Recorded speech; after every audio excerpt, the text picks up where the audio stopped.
Welcome to the Living While Loving Your Child Through Addiction podcast. Here, we focus on self care as we tend to our own lives while also extending love and compassion to our kids. This podcast offers science backed skills to bring hope and healing to your entire family. It's been a minute since my last episode, and I've got something very meaningful to share. A couple of months ago, I got the opportunity to give away a scholarship to the Peace of Mind group coaching program because a mom donated it. And being a part of that experience sparked an idea because it just felt so good to get to give that scholarship away. I've decided to start offering a quarterly scholarship to the Peace of Mind group coaching program based on need. And I'm calling it the Helena Johnson Memorial Scholarship in honor of Helena's giving heart. And it's about to be her 25th birthday. So every year on July 8th, I celebrate Helena's birthday by throwing a dog party for her little dog, Honey. I just decided to make Helena's birthday, her dog, Honey's birthday. But this year, I wanted to do something in addition to that. We're still having the dog party, but because 25 was such a big milestone to me, there was a lot of years that I told myself, I've just got to keep her alive until she's 25. It was like this little rhyme I had going in my mind. Just keep her alive until she's 25, until her brain is fully developed, her prefrontal cortex, the decision and reasoning part of your brain. I wanted, just get her to that point where that's fully developed and maybe she'll be less impulsive. Hopefully, she might make better decisions. But, just when I thought we were finally out of the woods and I really wasn't even so worried about that anymore, is when she passed away. She was only 21. I mean, she didn't make it to 25. And that's the thing about substance use. Like, it just doesn't wait for milestones. But I do have a lot of peace of mind because I left tough love behind and I learned a more compassionate way to support Helena. And I'm very proud of how I showed up for her after I learned that. And that's what I want to offer to another mom now, that peace of mind that she feels good about how she's showing up no matter what is going on with her child. So on July 8th, I'm going to be awarding the first Helena Johnson Memorial Scholarship.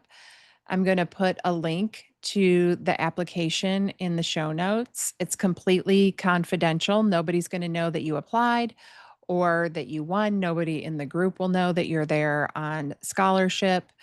And so if you have thought about joining the group, but it's something that's out of your budget, I would love for you to apply.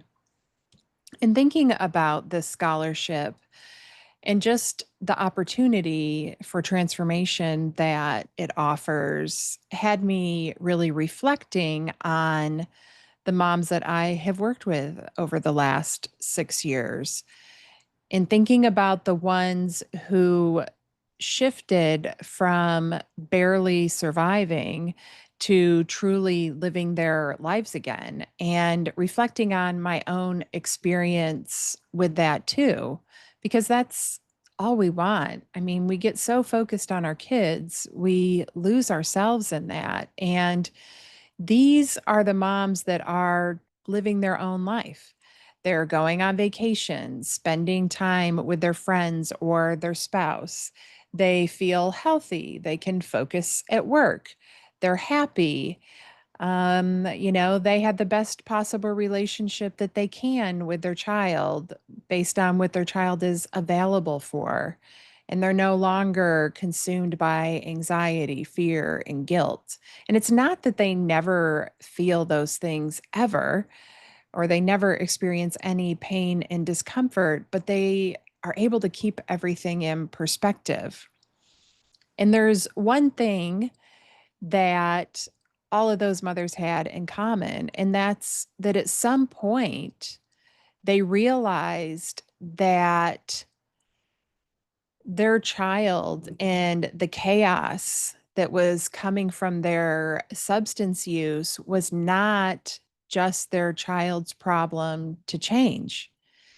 And they started taking radical responsibility for their own healing, for their own peace, and for their own happiness.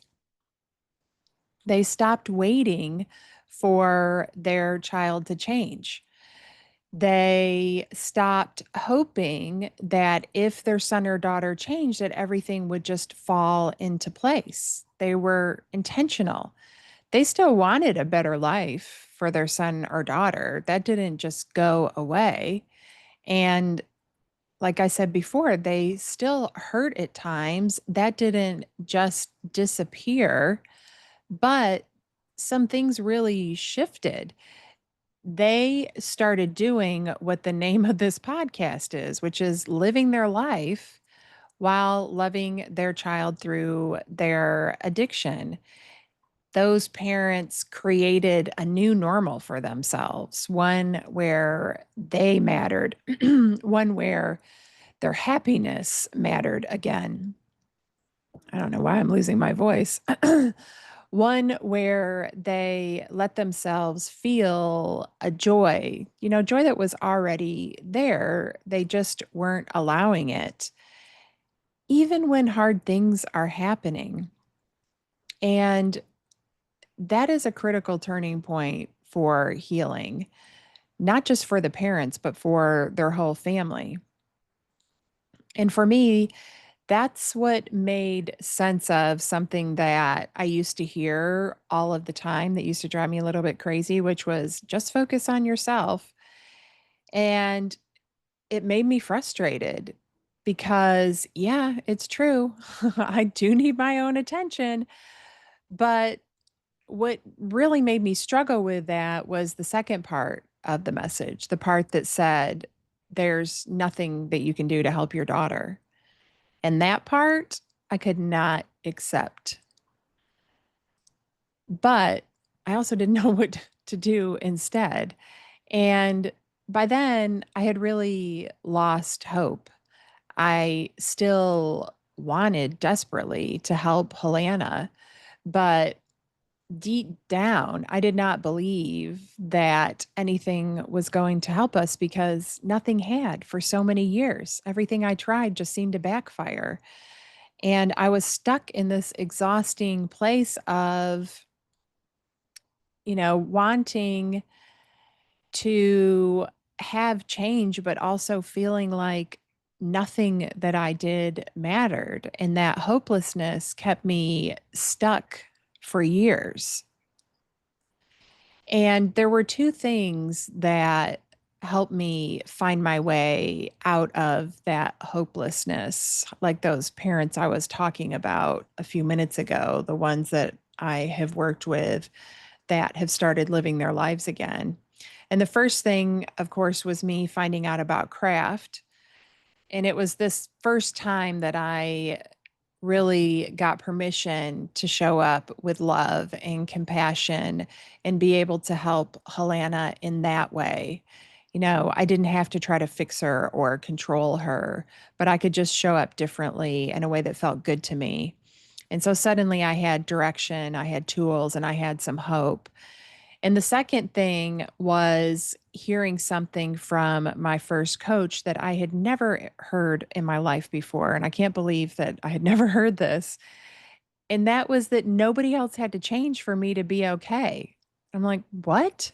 How did I not hear this my whole life? How did I always think that other people had to change for me to be okay?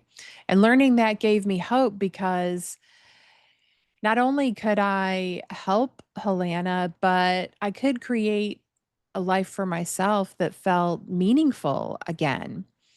A life that I did not have to wait for her to be okay before I could breathe or laugh again or just start healing from all of the pain that I had experienced. And that belief that I could change and that me changing would matter is what allowed me to finally take action, what gave me some hope. And that's when I got confirmation that healing and supporting a child through substance use, it requires a two-part approach. Part one is about us doing the work ourselves, that deep, uncomfortable work that we want our kids to do for themselves. And part two is learning the actual tools that help us show up differently in our relationship.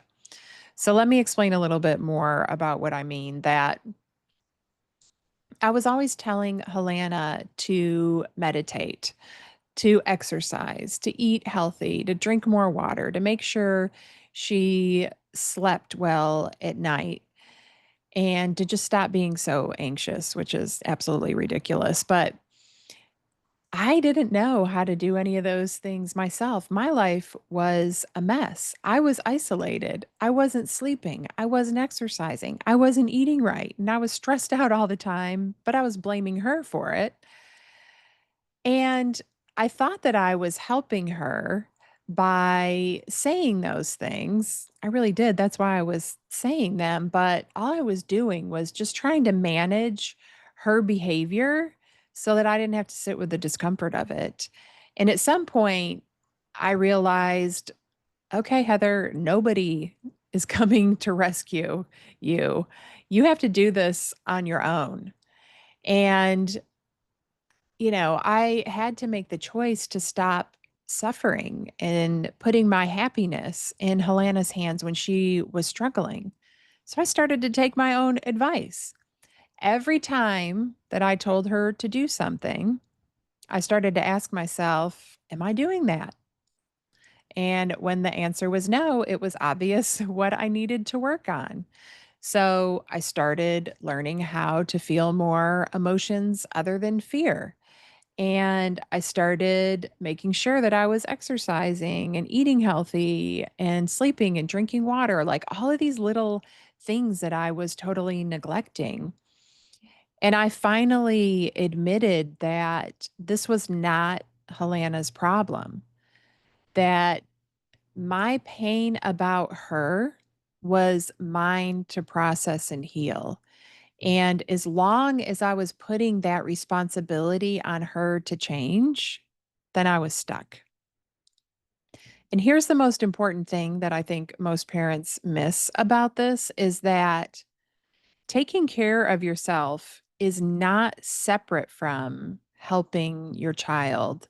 Like we all want to just be able to do something to help them, but taking care of ourselves is helping them. It is doing something for them. When you regulate your nervous system, when you build a meaningful life and you're able to be calm and compassionate, you create a safe place for them to be able to consider change.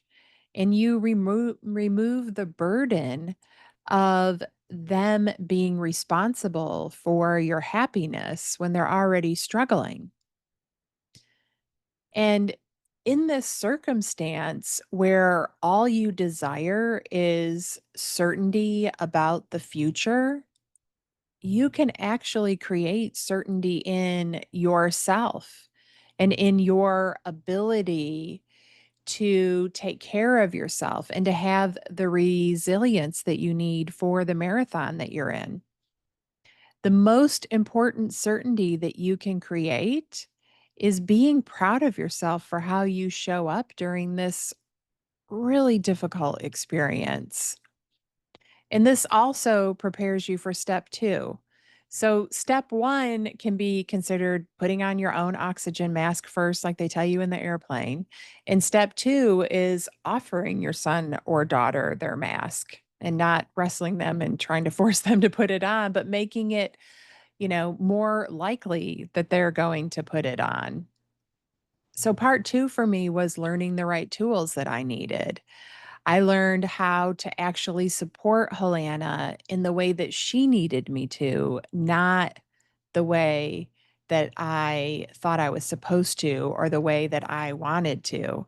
And a lot of this came more naturally to me just as I started taking care of myself and understanding myself better. As I felt better, it was easier for me to be compassionate.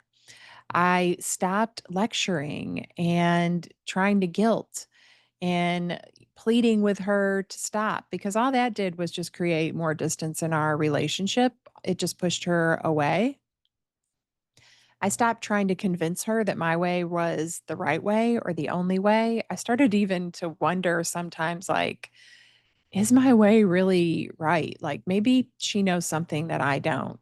I stopped listening just to figure out how to get her to do things my way. And I started listening to genuinely understand her.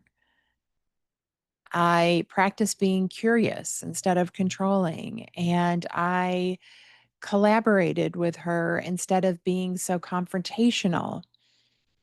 I started treating her just the way that I wanted to be treated, with respect, with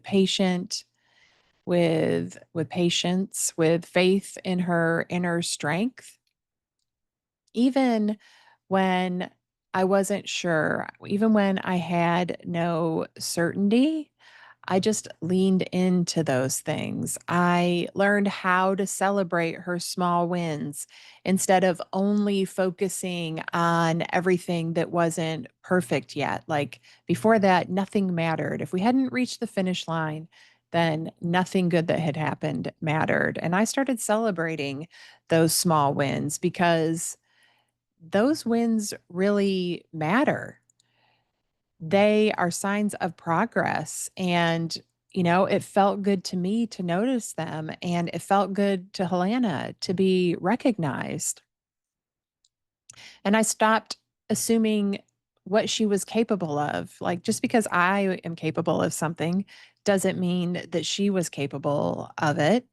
And I started giving her more grace there. And instead, meeting her where she was at and not where I wish she would be. And doing that created safety, rebuilt trust, and that's what allowed us to reconnect slowly. It was a slow process. It happened on Helena's timeline, absolutely not mine. If it was my timeline, I would have just said, sorry, and everything would have been okay. But that was not getting by with her. And I would have missed out on all of this growth and healing that I did in the process. Like she really pushed me to be a better person. And I just want to say one last time that society tells us that it's our kids' problem. And that's why so many families are stuck. That because we think it's only their problem. But if their substance use is destroying our life and it's taking our health and it's like eating us alive, then it is our problem too. And it's good news that it's your problem because if it's not, then you can't fix it. But if it is your problem, then you can fix it. And it was such a gift for me to learn that nobody in my life has to change for me to be okay. That all I have to do is take radical responsibility, not just for my parenting, but for my whole life. And that's when healing really happens. And I'll be honest, at first I was doing it just so I could show her how it's done. I just wanted to be an example and show her that I could do it. But eventually I started to feel better and I was motivated to do it for myself.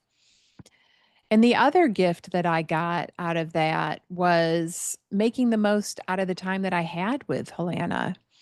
I didn't know in 2018 when so many years had already been wasted by tough love and pain and fighting and all of those things. I didn't know at that time in 2018 when I found craft and I started working with a coach and I started changing how I was showing up. And really, I changed my whole life. I was working with all kinds of people because I just didn't want to live that way anymore. And I had no idea at that time that Helena only had three more. There goes my voice again. Helena only had 3 more years to live. But there was something inside of me at that time saying, make the most of what you have available to you right now. Connect with her in a way that she is capable of connecting with you. Don't miss out because she can't connect the way you want to, because it's not easy. Figure out how to get your needs met as a mom without waiting for her to change. And I listened to that little voice inside of me and I figured it out.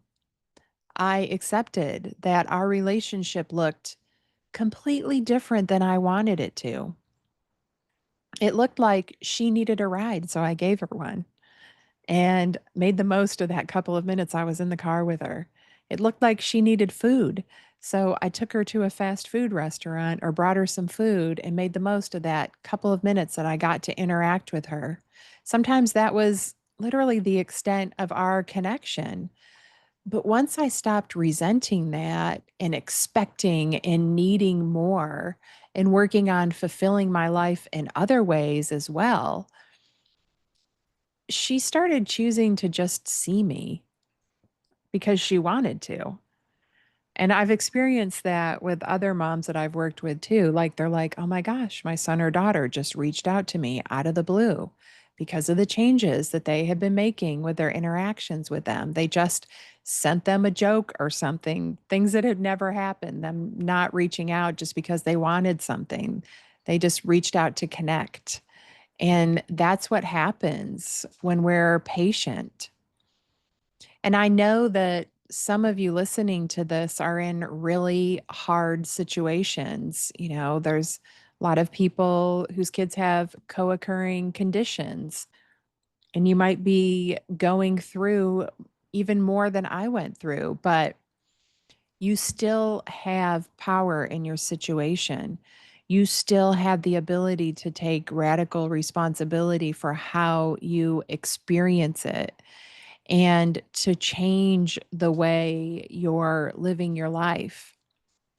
I have watched parents with incredibly hard circumstances completely turn their life around, not by fixing their kids, but by really focusing on themselves and their own healing. So, my question for you, or questions, are what would change if you believed that healing your life also helped your child? And who could you become if you stopped waiting for your child to be okay first? That's it for this episode. Thank you for listening to the podcast today and listening through my squeaky voice. If you found this episode helpful, I would so appreciate it if you would take a moment to leave a 5-star review. Your feedback really helps other parents decide if they're going to listen to the podcast or not. And it can mean a parent getting help or not. And if you are tired of feeling stuck and scared and unsure of what to do next, you can schedule a road to recovery call with me. We will talk about what is possible for you and your family when you have real support from somebody who understands what you're going through. You do not have to navigate this alone anymore. The Road to Recovery call link is in the show notes. And until next time, remember that taking care of yourself is not a luxury, it is a necessity, and you matter too.